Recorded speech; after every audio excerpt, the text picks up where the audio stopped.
Imagine you could travel back in time to the year AD 320, when Rome had reached its zenith regarding its sheer grandiose scale. When all the impressive buildings of antiquity had been completed, Rome in those days offered a spectacle unlike anything the world had ever seen to visitors from all corners of the Roman Empire. Gigantic amphitheaters, huge statues, an insane amount of smaller statues, gigantic fountains, the famous markets of Trajan, an incredible amount of bathing complexes, some so large that you could call them small cities, then the incredible Circus Maximus, then the impressive city walls. But three buildings in particular would evoke very strong emotions, as these buildings were so utterly impressive. Namely, the three largest temples ever built at Rome. Even from afar, some of them could be seen towering far above their surroundings on some of the 7 hills of Rome. Which were these temples? When were they built? And can we today still see remains of them? 1. Temple of Jupiter Optimus Maximus. If you would have approached Rome in 320 AD, already from afar, you would have seen a temple towering above all the others, its white marble shining brightly in the sun. This was the Temple of Jupiter on the Capitoline Hill. As the name implies, the temple was dedicated to the god Jupiter, the godfather of the Roman pantheon. Jupiter was the Roman analog to Zeus in Greek mythology. The oldest inhabited area in Rome was the Palatine Hill. Archaeological evidence shows that people had lived there as early as the 10th century BC.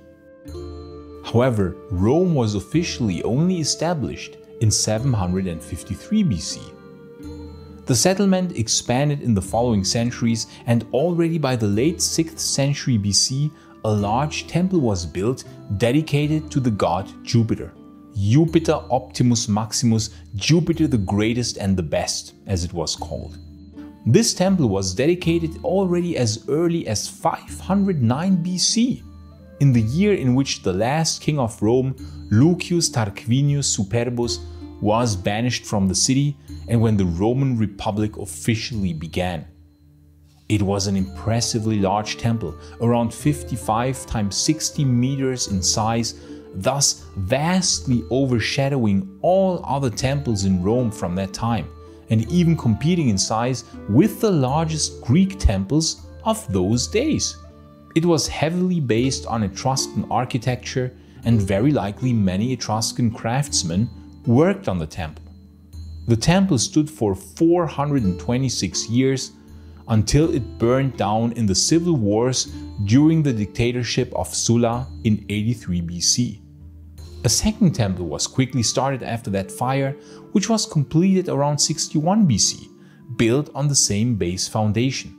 This temple, about which not much is known and which probably had a stronger Greek architectural influence, was roughly the same size as the first temple. It stood for 130 years until it burned down in 69 AD, when the area on the Capitolium burned due to a civil war that was taking place in that year, the famous year of the 4 emperors.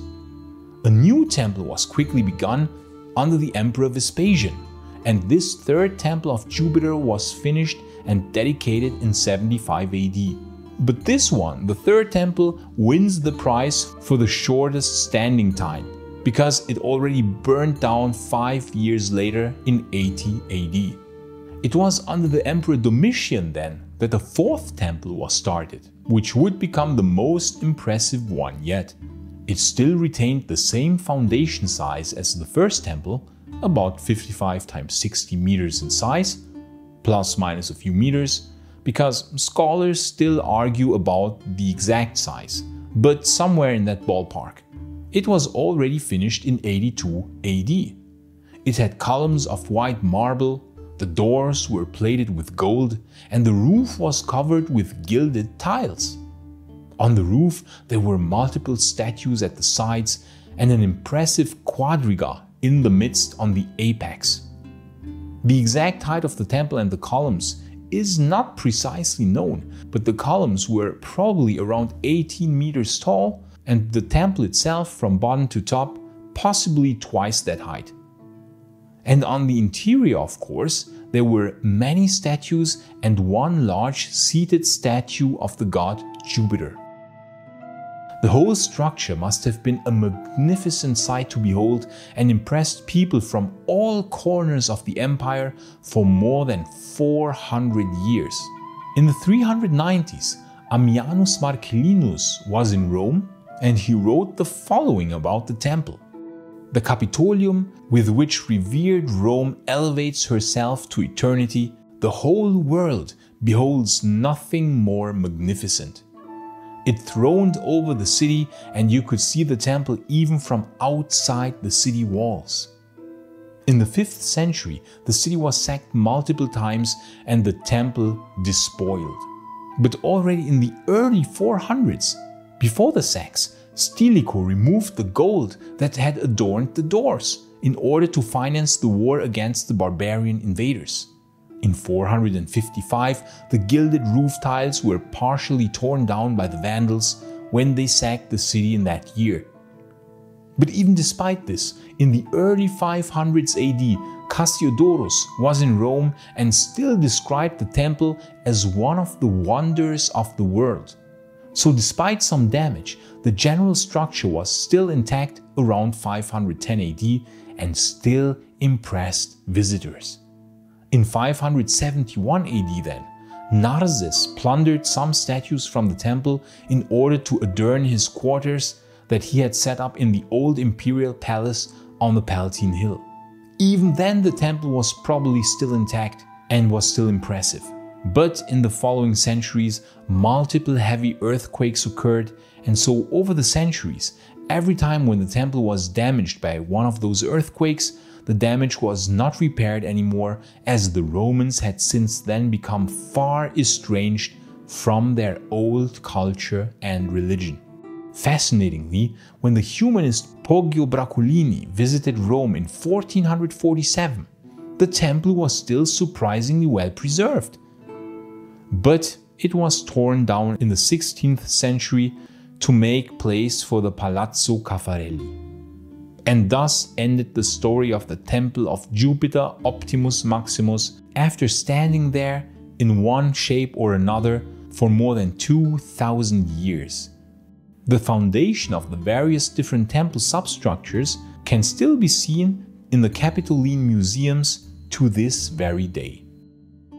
And now to something different, the SPQR Shop. They make amazing rings, amazing pendants, attributes, terracottas, coin replicas. They make a lot of wonderful replicas of Roman items and it's all 100% handcrafted. Let me tell you, the level of craftsmanship is absolutely incredible. You can even buy the one and only Maiorianus ring. And you can only get it on the SPQR Shop. But there are of course many other rings and amazing items that the SPQR Shop crafts with an incredible attention to detail. And with a code in the description, you will get a 20%, I repeat, a 20% price reduction on every purchase on the SPQR Shop. So don't hesitate and buy something nice for you or someone else as a present who also happens to like Roman history. Thanks for your attention and back to the video. 2. Temple of Venus and Roma. But the Temple of Jupiter was fascinatingly not the largest temple of ancient Rome. Even larger was the Temple of Venus and Roma, the construction of which began under the Emperor Hadrian in 121 AD, and it was officially finished in 141 under the Emperor Antoninus. It was truly massive. Its base was 110 times 53 meters and it was 31 meters high, including the statues on its top. It was surrounded by impressive Corinthian columns 1.8 meters in width and 18 meters in height. It was built on a large platform measuring 145 times 100 meters, and to its sides there were colonnaded porticos. There were two large interior main chambers called cellae, one for the goddess Venus facing the Colosseum, while the goddess Roma, the goddess of Rome itself, was in the cella facing the Forum Romanum. The temple was damaged by a fire in 307 AD, but it was restored and rededicated by the Emperor Maxentius. And it continued to impress people for many more years. In 357, when the Emperor Constantius II visited Rome, he was impressed by the massive scale of the temple. But as so many other temples, unfortunately, at some point in the late 300s or early 400s, the temple was closed due to the growing religious intolerance by Christianity towards the classical Greco-Roman faith. But even so, it continued withstanding the many sects of the city in the 5th and 6th centuries, and continued to impress even in the early 7th century. In 630, the gilded roof tiles were removed by Pope Honorius for the adornment of St. Peter's Basilica. From that point onwards, the temple lay bare without any roof. But even so, it still continued withstanding the ravages of time and many earthquakes. But in 847, there was a particularly strong earthquake in Rome which damaged many of the old buildings that still stood quite intact from the times of the Roman Empire in the West. And in this earthquake, the probably still imposing temple of Venus and Roma was destroyed around 700 years after it was built. Today, its remains can still be seen and visited. One of the two cellae is still partially intact. We can see the vestibule in which the statue of the goddess Venus had stood, and some columns of the side colonnades can still be seen as well. The base of the temple has also survived. But overall, of course, as you can see, not so much remains of this grandiose temple. However, at least more than of the temple of Jupiter on the Capitoline Hill, so I guess we shouldn't complain. 3. Temple of Serapis or Temple of Sol Invictus.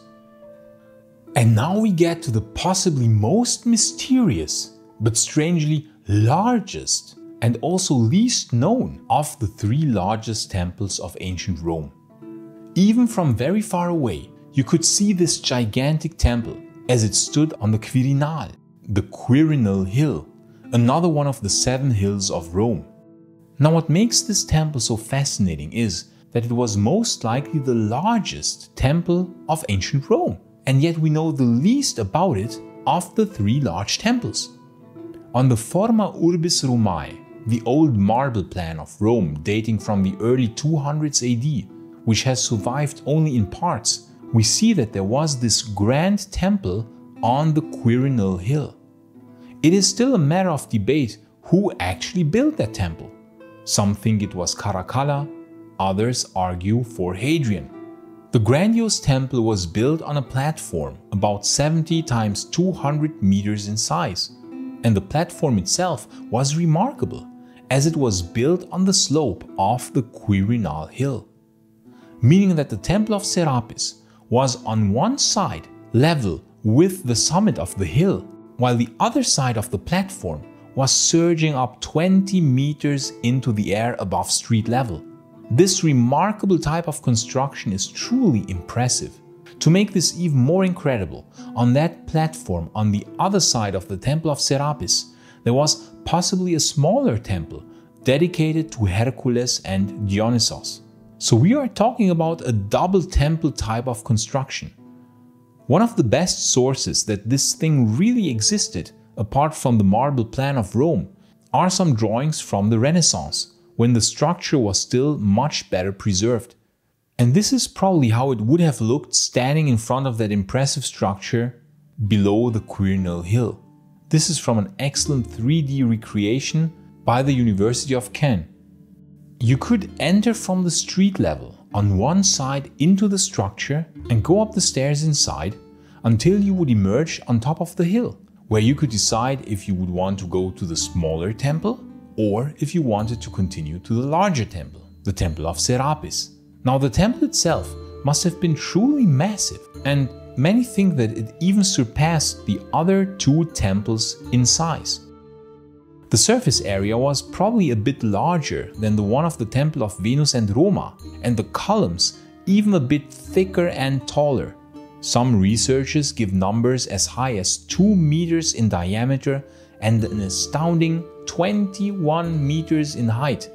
If so, this would have been one of the largest temples ever constructed and the largest one in Rome. So it is therefore quite astounding that this is one of the least known of the large Roman temples and very often forgotten. This might have been the temple which Aurelian himself rededicated to Sol Invictus on Christmas Day of the year 274, which is why sometimes the temple is called the Temple of Sol or Sol Invictus. We see that because there is so much conflicting information on this temple and so little left of it, it is shrouded in mystery, which is why it is probably often overlooked when talking about the largest temples of antiquity. The platform was still remarkably well preserved in the Renaissance, but even on this photograph here from 1930, we can still see the platform and the massive construction on which the smaller temple would have stood, and on the other side would have been the Temple of Sol or of Serapis. The Temple of Serapis or Sol, also as the others, was forced shut with the suppression of the old Greco-Roman cults in the late 300s and early 400s. It then probably stood there for a while until it too sooner or later succumbed to earthquakes and then its building material reused for the construction of other buildings. But as late as the Renaissance, as we saw, it was still partially standing. Today you can still see parts of the platform and one large piece of the temple itself, a massive 100 metric ton weighing piece of marble, lying on the ground. Incredibly, this massive piece was part of the ceiling of the temple, above the columns. It is the largest single piece of conserved ancient stonework anywhere to be found in Rome, a testament to the sheer massiveness of that lost and forgotten giant temple. If you like this video, please consider supporting this channel via Patreon or via YouTube membership, because it is your support which makes this channel possible. Thank you so much. And of course, I want to thank everybody who is supporting Maiorianus. You people are amazing. And if you want to learn more about how Rome must have looked around the year 476, you can watch this video in the upper right corner. But if you want to learn more about Rome in the 6th century, you can watch the other video in the lower right corner. I say thanks again to all friends of Roman history, gratias tibiago and bene valete.